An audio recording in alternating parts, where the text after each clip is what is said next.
शिरोळ नगर परिषदेचे अधिकारी नागरिकांच्या तक्रारीकडे जाणीवपूर्ण दुर्लक्ष करत आहेत। चुकीची करवसुली, शहरामध्ये ढास प्रतिबंधक औषधाची फवारणी न करणे, पाणी पुरवठ्यांमध्ये अनागोंदी, घनकचरा वेळेवर न उचलणे, निकृष्ट दर्जाची बांधकामे अशा अनेक प्रश्नांवर नगर परिषदेचे दुर्लक्ष आहे असा आरोप पृथ्वीराज यादव यांनी केलाय। शिरोळ शहरातील नागरिकांना समस्येच्या विळख्यात टाकणाऱ्या प्रशासनाच्या विरोधात आजपासून शिवाजी चौक येथे शिरोळ नागरिकांनी धरणे आंदोलनाला सुरुवात केली आहे। शिरोळ नगर परिषदेच्या अनागोंदी कारभाराच्या विरोधात आजपासून आम्ही इथं धरणे आंदोलन चालू केलेलं आहे।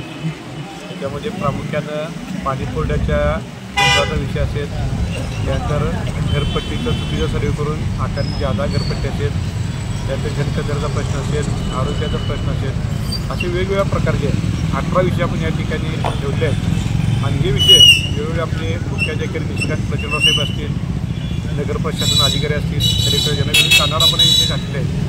तरीसुद्धा त्यांच्याकडून जाणीवपूर्वक याच्यामध्ये दुर्लक्ष होते। आज आम्ही या ठिकाणी पाणीपुरवठ्याचा विषय हातात घेतला आहे। जवळपास गावात बघितला गेले 8 ते दिवस या ठिकाणी पाण्याचा वणवा आहे। लोकांना बोरवरनं किंवा विहिरीवरनं पाण्याला लागत आहेत। लोकांची पाण्याची तळमळ बघून या ठिकाणी मी स्वतः 4 टँकर या ठिकाणी पाण्यासाठी सुरू केले आहेत। तर लोकांची प्रामुख्यानं मागणी पाणीपुरवठ्याची मागणी आहे। पाणीपुरवठ्या विषयासंदर्भात जे कोण जबाबदार अधिकारी असेल त्यांनी तर आमच्याकडे यावं आणि पाणीपुरवठ्याविषयी त्यांचं काय धोरण आहे ते सांगावं। आजचा पाणीपुरवठा विषय संपल्यानंतर तो दुसरा विषय या ठिकाणी घेतला जाईल।